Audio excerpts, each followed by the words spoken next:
Pelajar yang terlibat dalam nikah cowboy di IPTA, nikah tanpa wali. Betul nikah tanpa wali? La nikah illa biwali. Tak ada nikah melainkan dengan wali.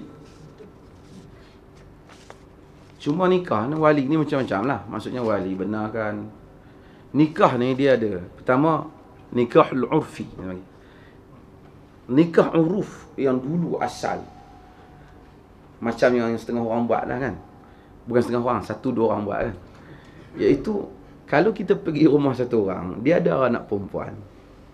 Dia kata ni anak saya, mau jadi menantu saya. Dia kata tak, boleh tak cik? Lah saya pergi jadi menantu.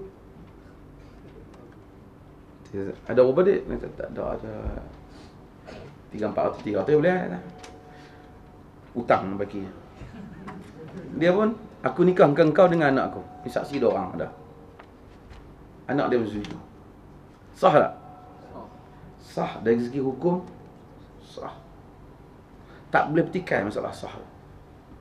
Cumanya dari segi pengingkaran kepada ulul amri, pemerintah.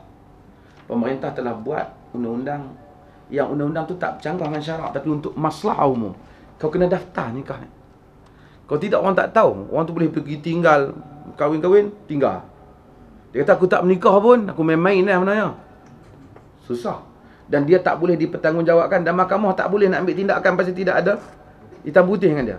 Maka mentaati pemerintah dalam urusan itu wajib. Walaupun nikah sah, tapi dia berdosa kerana melanggar ulul amri dalam perkara yang wajib dia taat.